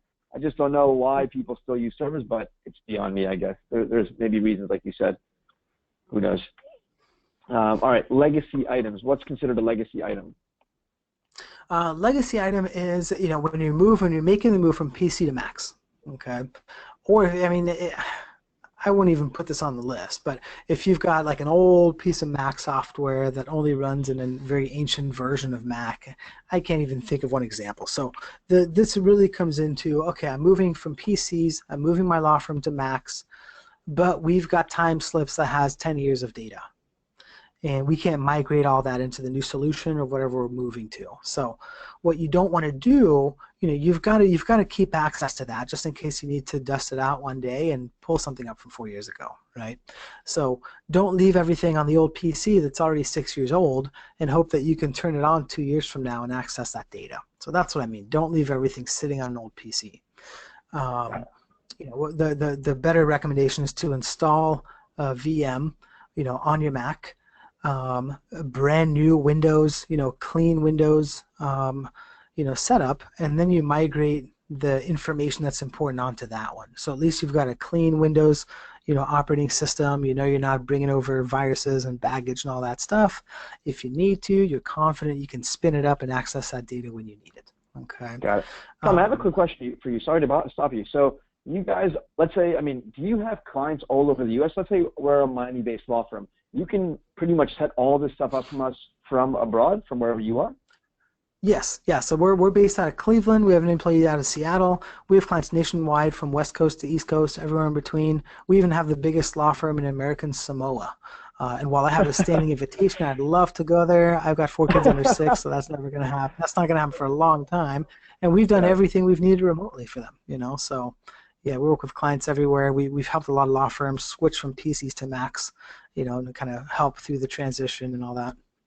So basically, you pretty much ship all the hardware to their office, and then they plug it in, then you take care of it from there? Yep. Oh, easy. Okay. On rare occasion, if they need someone on site, we'll find someone locally in their area. We'll send them on site to do the work, just be boots on the ground, and that's included in our service as well. So amazing. Okay, amazing. Yeah. So, all right, so let's get to the last thing. After this webinar, this is probably my favorite slide. So don't let your notes get lost in your legal pad. If you're scrambling, hopefully you're taking notes. Hopefully you're not looking at your email and texting people and all that stuff, and you're just completely sucked in and 100% focused. If you took good information, if you're like, yeah, that sounds good, I want to do it. Don't close your legal pad, forget about it, and never take action. Take a Sharpie, take a highlighter, whatever your tool is. Go through the list and go, okay, what are the top 3 actions I want to implement and do something about? And then second of all, don't forget about me, because that would be sad. You guys are, the majority of the people on this call are Mac users. The remaining are, again, what I assume to fall into the Mac curious. Maybe they've considered switching from PC to Mac, but they don't know how to do it. So don't forget about me. My number 1 passion is helping, attorneys that are using Macs or that want to make the switch to get the full value, and to take the stress and headaches of IT off of their plate. So if you go to our website, if you go to globalmacit.com/book, you can sign up there to receive a free copy of our book, which is the book I wrote called Hassle-Free Mac IT Support for Law Firms, a law firm partner's guide for finding a professional, competent, honest, considerable, on-time, fairly priced, and dependable Apple consultant. So go ahead in there. It's a real book. So we have a PDF version. We've also got the iBooks and the iBooks and Kindle version if you prefer that. And then after you fill that out, if you give us your address, or we'll find it if you have a real domain. Again, hopefully you're not ernietheattorney@aol.com. Then we'll go ahead and mail you a physical, real copy of the book as well. So, got it. Yeah, so this is actually a real physical book, completely free, no shipping, nothing, free. Correct. No, Wow. No cash. We just want to put good value and content in your hands. We love what we do, and the biggest challenge is finding the Mac using attorneys out there, and the right person who's ready to grow their firm and not continue to be the IT person in house is going to be a really good client, and I'm always happy to talk and help people out. Okay, well I hope you don't mind. I just signed up for a free book, if that's okay. I definitely want one. Of course, we'll have it your way. Awesome. Okay, cool. I'm excited to read this book. So tell me a little bit more about the book, actually. So for people listening in, so what does the book cover? How to set up your own stuff, what to look for, how to protect yourself, kind of like more about this webinar basically in detail? So it's not a how-to in terms of technology. It's really how to get good support. It can be very frustrating when you're looking for good IT help. So it kind of outlines the different options you've got, where if you're doing it yourself, if you're just hiring kind of an hourly consultant, gives you different tips on how to get the best out of each way. Outline some of the biggest issues. I mean, the IT profession is not monitored. There's no certifications that you have to go through or anything like that. Anyone can hang up a shingle and say, "Hey, I'm an IT guy," right out of college or right out of their basement. And so it's kind of a guide on how to find good help, how to find someone that's going to be competent and giving you good assistance and support and that kind of thing, and kind of gives you a lot of different questions to ask when you're looking for a good IT person. I believe very strongly that you need to have someone before you need them. Again, it's preventative care. Don't wait to find an Apple consultant to help you out. Don't wait until there's a fire and you have a major issue. So you want to find someone before, test them out for a few things, and make sure you're comfortable. Like and trust this person. So when you have an issue, you can call on them. So it really outlines the different options for IT support that people have. Yeah, I feel like most people, they're like, oh, I'll just go to the Mac store and they'll take care of everything, but they don't really do anything. Everything you mentioned, they don't do at all. They just care about your computer and goodbye, off you go. Yeah, once you're through those inside those glass doors, they can help you with the Apple hardware. But anything that's not Apple software or hardware related, they really can't help you. It also gives a lot of warnings about working with Windows people, saying they can do Macs. We've had a lot of bad scenarios. The common thinking is, hey, Windows are computers, we support computers. Apple are computers, therefore we can support Apple computers. Right. But we've cleaned up for a lot of those people. So it's definitely worth having someone that's competent, knows what they're doing, and it kind of helps them go through the waters. I find most people just want direction. They're afraid, they're not certain how to start getting help, where to go. We're the only IT company for Apple centric that focuses just on law firms. Most Apple consultants, because the reality is there's not a lot of Mac-based businesses. So most Apple consultants, for example, if I only worked in Cleveland, I couldn't choose the vertical market of legal field. Right, because my market would tap out pretty soon. So the majority of Apple consultants are extremely broad. They'll do house calls in business, and they'll work with realtors and manufacturing companies and attorneys all in the same week. So they don't ever get a chance to really understand their clients. What are the major issues that they're getting? And so that's something we've really been able to do, which I love, and that's why I'm always presenting at Tech Show and MacTrack Legal, and I go to different events to stay on the cutting edge of everything legal, and then tie it back into the Mac. So amazing. So, okay, cool. So we're going to open it up for questions now. Tom, you have a few more minutes? Yeah, absolutely. Okay, awesome. So we're gonna open up for questions now. So if you guys are still listening in, go to the GoToWebinar, click questions, and you can start chatting with us and sending your questions in. We have a few questions that came in. I'm also gonna have up Tom's Twitter and email address here. If anyone needs to reach him, he's just so you know, I've spoken to him a lot over the course of the last 2 years. He's always available, always loves to help, always available by phone or by email. So really feel free to reach out. Tom is awesome. He loves helping out. So we're going to start off with the first question. Brooks asked the question way back when you were talking about SSD hard drives. So actually we have two questions. I'll start with the first one. Jeanette asked, what is a solid state drive? So I guess I'll kind of explain and see what you think. So there's two types of hard drives, a regular hard drive, like a spinning disk, and a solid state drive. The spinning disk literally is, imagine like a mini small CD spinning 5,000 or 7,000 times a minute. That's how quickly it's trying to spin. So every time it has to load something, it's spinning and spinning and spinning. Also, when it spins, it's more prone to errors, corruption, and stuff like that. Solid state is like a USB key, like a flash drive. There's no moving parts. When you want to load something, it doesn't need to spin. It just loads instantly. So for people that have never used a solid state drive, it's night and day. Just to give you an example, if you're opening up Adobe Photoshop on a regular hard drive, it might take 25 seconds. On a solid state, it might take 5 seconds. That's the significant difference we're talking about. So like Tom said, and I definitely agree, I personally save hours every month just from loading normal applications. You'd be surprised how much time you save. Is that a good explanation, Tom? Yeah, you knocked it out of the park. Thank you. Okay, awesome. So Brooke's question was, Tom, do you recommend fusion drives or flash storage? What's a fusion drive? So fusion drive is part spinning hard drive, part solid state drive. Hybrid. Yeah. Yeah, it's a hybrid. So I'm a fan of both. You know, I've got a 27-inch iMac at home that's got a 1 terabyte Fusion drive. So the way the Fusion drive is, it automatically puts the data that you access and use the most onto the solid state drive section, and it puts the other data that you don't access often into the spinning drive. So I think both are great. You know, the benefit of a Fusion drive is you can get a 1 terabyte Fusion drive for the same price as a 256 gigabyte solid state drive, or something about, you know, about that. So if I had to choose one over the other, I'd choose solid state drive. So I've got a MacBook Pro Touch Bar. I went with a 512 gig option because that holds all my photos. It's my personal computer and my work computer. If you need more space, though, you know, when you're looking at a terabyte SSD, it gets very expensive. So I'm a fan of the Fusion drive. I don't think there's any major problem with them. Again, the main benefit, you know, if you've got a huge photos library and music and you don't use that all the time, it's not going to put that on the SSD section. So I am a fan of those, and I definitely recommend those over a spinning drive. Awesome. And so you did mention that you have a personal computer and a business computer. So we had a question that came in by email from Jane. Tom, do you recommend having 2 computers, one for home and one for business?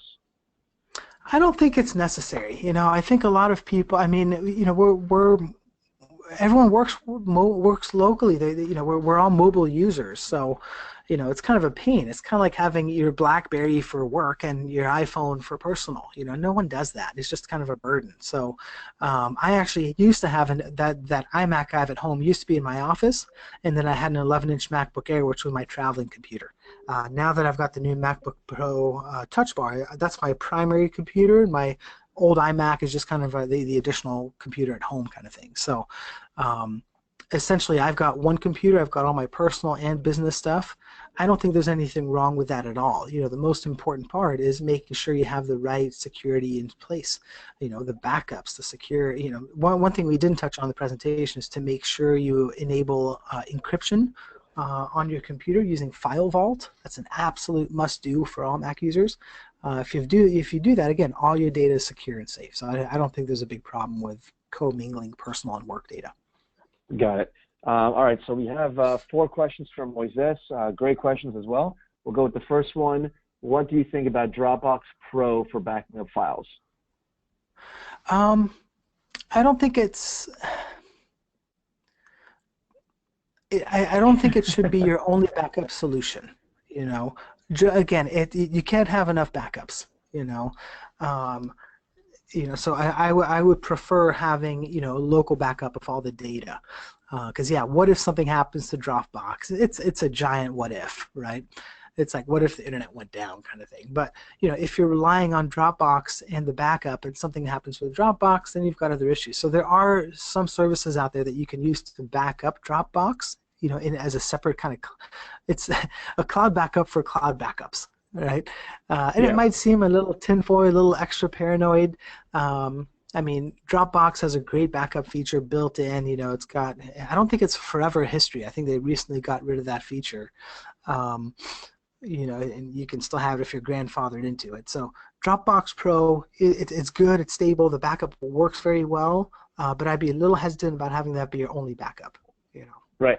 And just so you know, you said like, oh, what if Dropbox goes down? So I actually heard a story recently of someone saying that Dropbox sent an email saying, oops, we had a little issue in our data center and we lost 200 gigs of your data. Sorry. And they were freaking out. Just so you know, that was a story I heard recently. True story. Yeah. Which is kind of scary. So Moises' second question is, what about the built-in Mac firewall and FireVault? Are those secure enough? FileVault, like I mentioned, is an awesome solution. Huge fan of it.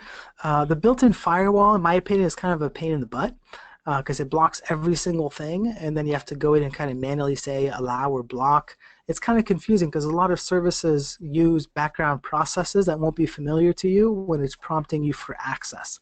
So then it can end up disabling certain services that you rely on. So we personally don't use the firewall internally. We don't have any clients using it either, kind of the built-in Apple firewall. I think you're much more secure having a real, it's secure in that it shuts everything down, but I don't think the user interface is really good for most users. I think you'd be better off getting a commercial-grade firewall that can, really track and block, the services you don't want to have access and so forth. Got it. Looks like Moises is the security geek. I like it. His next question is, do you know of any fingerprint secured password managers? Oh my God. So I'm guessing that you'd have to buy a USB fingerprint reader for that? Read that question again. Do you know of any fingerprint secured password manager? So I'm guessing like LastPass or OnePass, but with a fingerprint reader. Well, if you get the new MacBook Pro with Touch Bar, the 1Password actually has Touch ID support. The MacBook Pro Touch Bar I love. I didn't think honestly, I thought the Touch Bar was a bit hokey, and I didn't think I was going to like it or use it that much. I thought it was going to be a 5-minute feature. I used it for 5 minutes, and then I was like, yeah, okay. Yeah. But the Touch ID is amazing, and so it does work with your fingerprint. So. Got it. Okay, that's cool. And is the Apple iCloud feature that allows remote erasing of an iPhone or laptop a mobile device management solution? So I believe we covered it, I guess. Maybe the question was asked before. So you said you don't recommend iCloud. It's just like what did you say again? You don't recommend it usually. So I would say it could be a mobile device management solution if it's just for yourself. Okay, it's for a single user. So if you've got it's like, hey, I'm a solo attorney. None of my, I don't have a receptionist or an assistant or anyone else, and I want to make sure that I've got my iPhone and my iPad and my laptop in software that I can use and wipe if I need to. Yes, iCloud will fit that bill. But if it's like, hey, I've got a paralegal that works for me, and I'm just going to have her log in with her iCloud account, then you don't have control over it. If she goes AWOL, she's gone too with her Apple ID login and password. And then if you use your iCloud to register her iPhone, then there's no security there. It's not a smart move. So if it's just for you or husband and wife team kind of thing, I think that would work. Anything outside of that, it definitely would not be a mobile device management solution I'd recommend. Got it.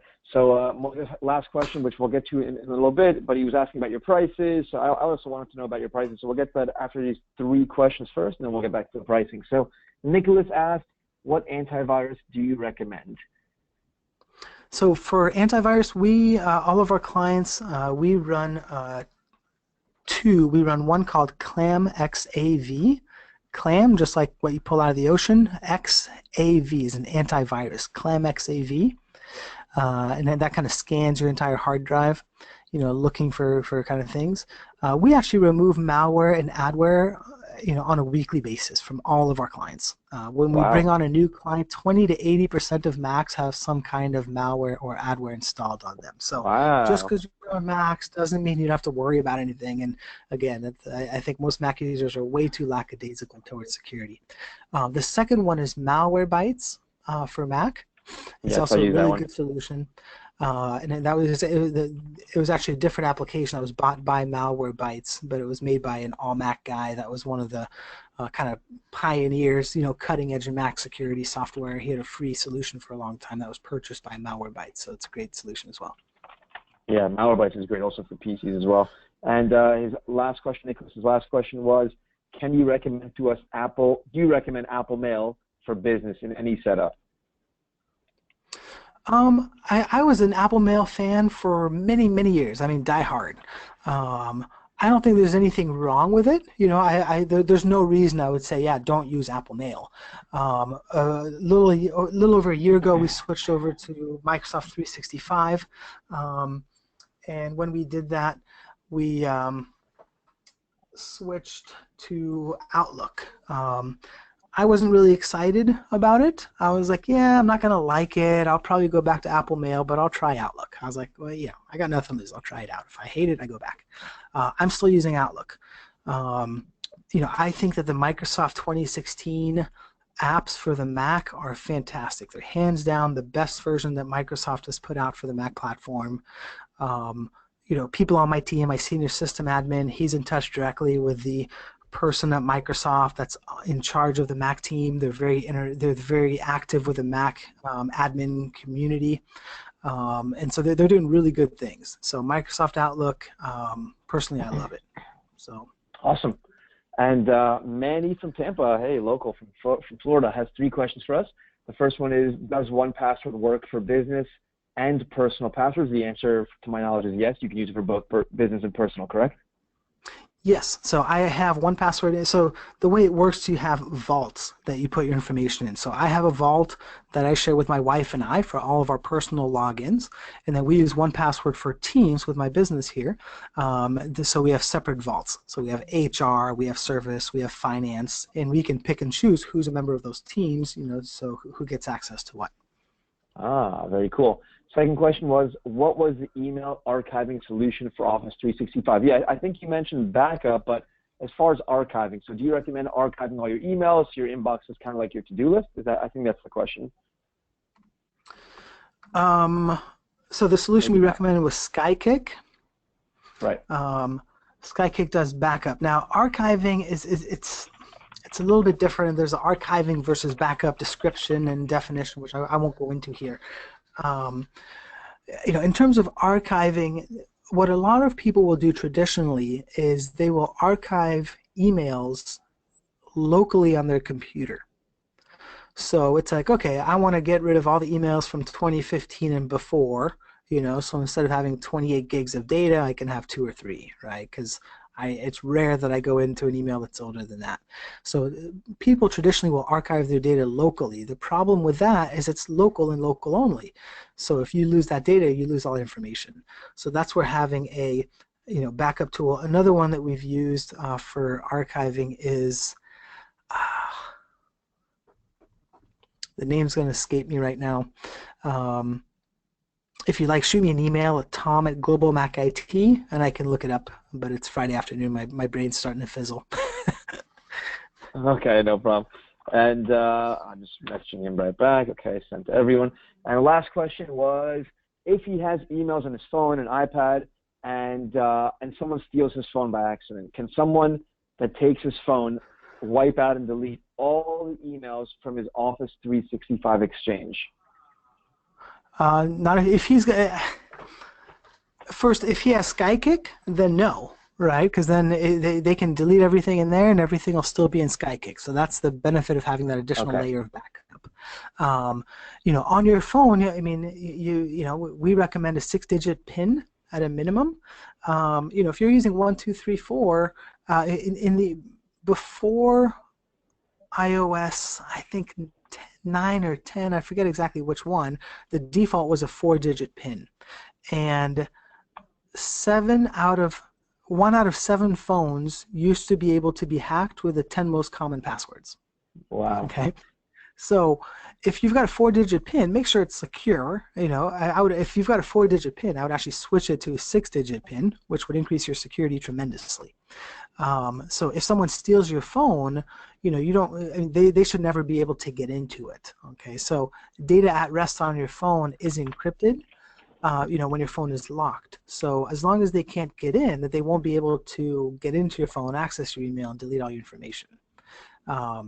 So it's kind of there's multiple answers in that question. So, with mobile device management, you can also enforce different security policies. So you can say, hey, every device in our firm that's enrolled with mobile device management has to use a 6-digit complex password. So you can implement security policies that have to be enforced. Through mobile device management, you can also install applications directly. You can install email accounts. You can install Wi-Fi passwords, right? So no one on my team knows the password for our Wi-Fi. When they log in, when they register their mobile device or iPad with us, it automatically gets pushed down to their phone.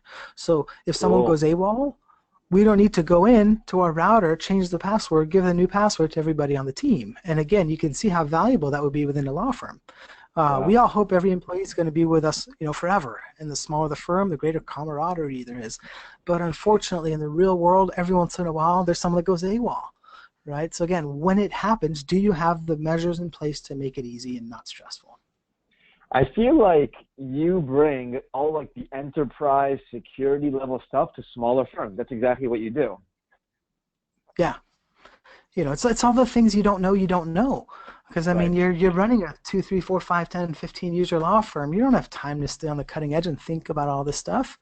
I mean, if you're running a law firm, first of all, right off the bat, you're doing all these things you were never taught in law school. You're dealing with HR, and you've got payroll, and you've got hiring, and you've got firing, and you've got sales and marketing, and you got to practice law in there too. And then you've got IT.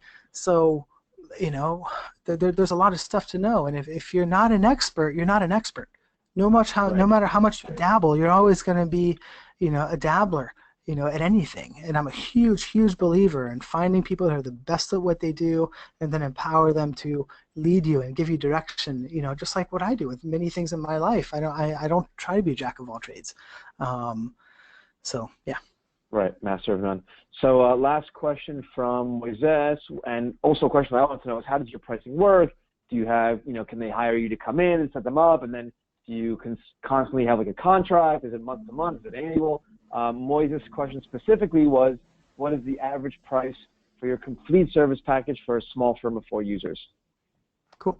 So my just have fun. My smart ass answer is, if you got to ask, you can't afford it. I used to have a manager that used to tell me that. It's like, how much is that? If you got to ask, you can't afford it. No, I'm just kidding. You gotta ask. So we typically have a 4 or 5 user minimum. So we don't work with solos. We don't work hourly.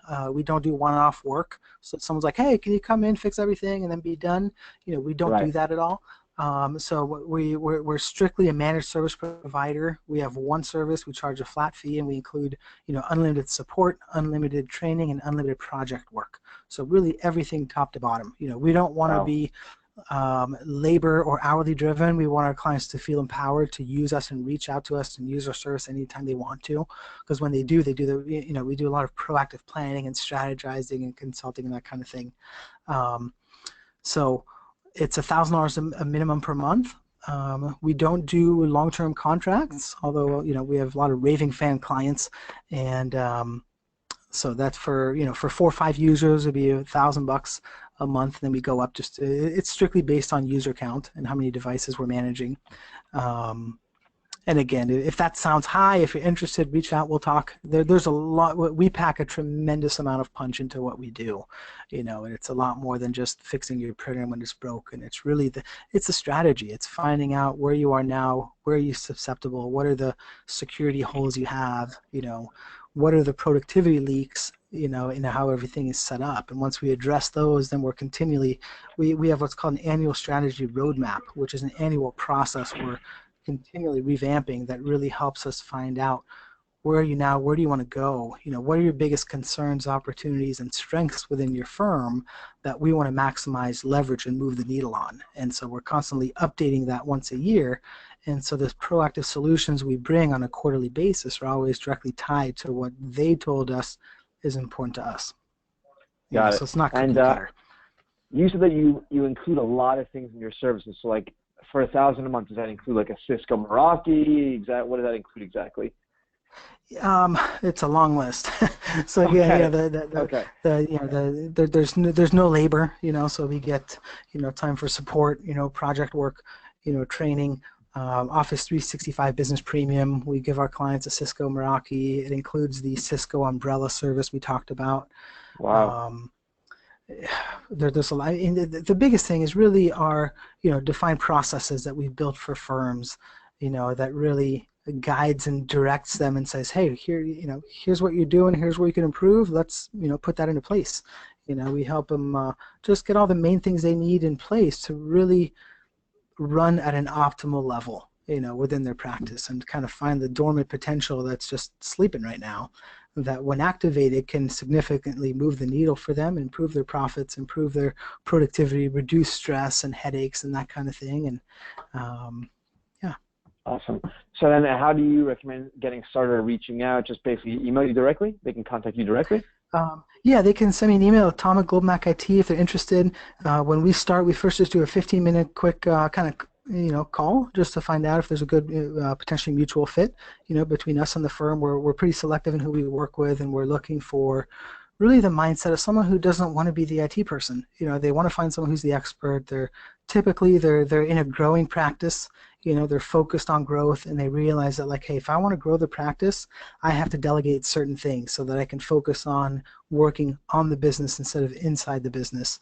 And they're really looking for a partner, strategic partner to help them assist with that. Take things off their desk, and do that kind of thing. So if anyone's interested, shoot me an email at tom@globalmacit, and I'll send you a link to book a quick time for a little chat, and we can kind of take it from there. Awesome. All right. A few last questions. So Manny asked one last question. Explain how JAMF works again. So JAMF now, JAMF now, is mobile device management. So once you create an account with them, you just enroll your phone, your iPad, your laptop, and once you do that, you've got it from that central kind of console, if you will.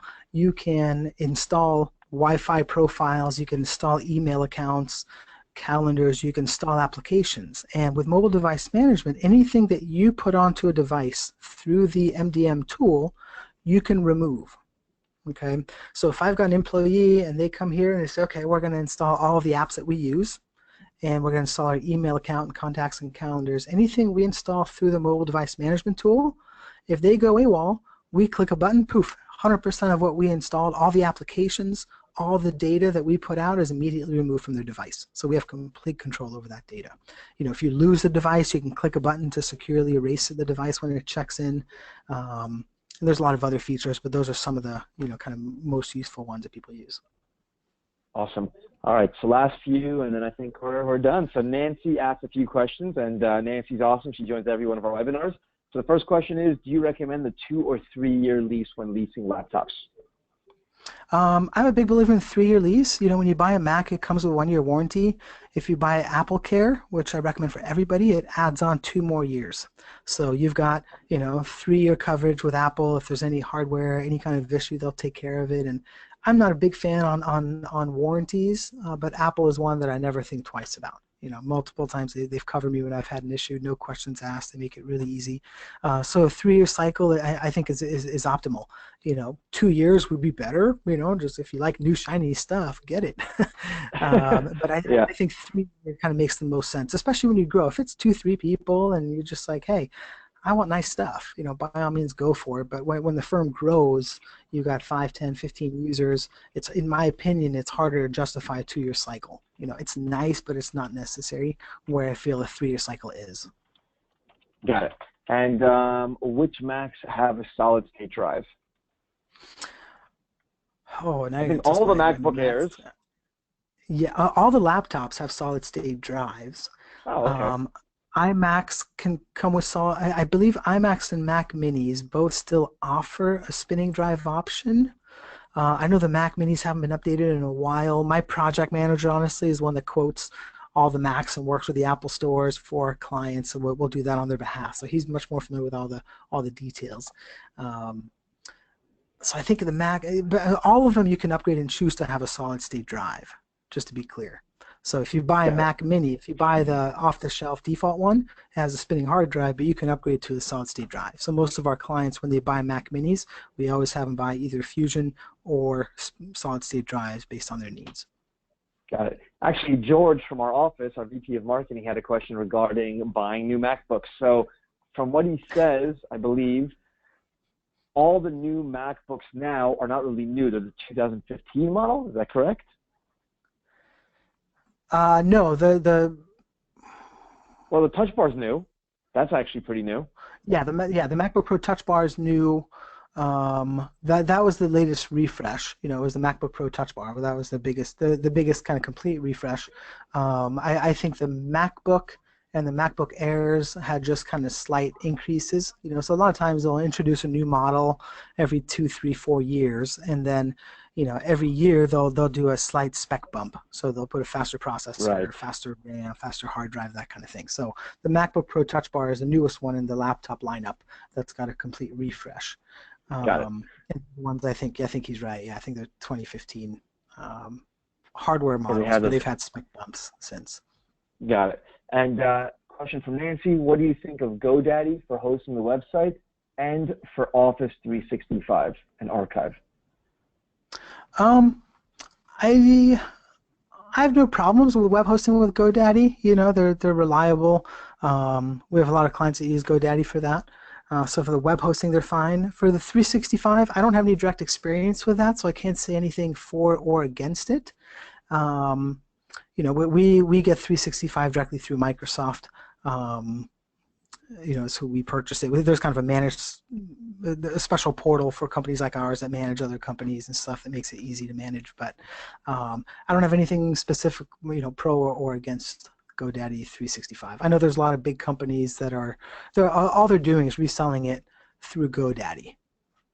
Right. Essentially. Okay. So. Got it. And then Nancy asked, will 1Password recognize every device you use? Laptop, iPad, iPhone, yes. So Nancy, you can install the 1Password app on all your devices, and then you'll be able to go to Safari on the device, and it will automatically fill in the passwords. Correct? Yep, that's correct. And then Nancy asked the same question before. Do you recommend Firewall to be turned on? So you said it's okay, but you do recommend better encryption programs, correct? I don't think we need better. For the Mac, File Vault is the best encryption program, hands down. For if you've got a Mac and you've got any client, everyone attending this call right now who's hung this long, by the way, thank you. This is the longest webinar I've ever done, and we've still got a lot of people in this. So, if you're using a Mac, you've got law firm data on your computer, you need to turn on File Vault if you haven't yet, period. Right. I agree. So, yeah. Okay, let's see if we have. Let's see. A lot of good questions. I think that's it. Let's just double check.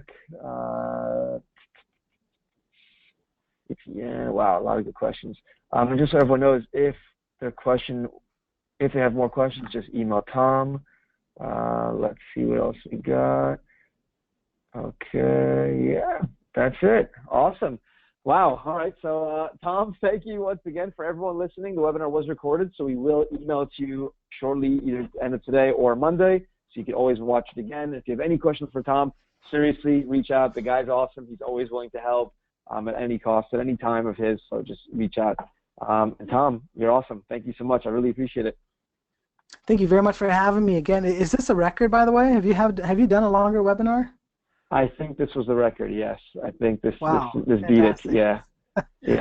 Okay, cool. Again, everyone, thank you for joining us, and thanks for having me.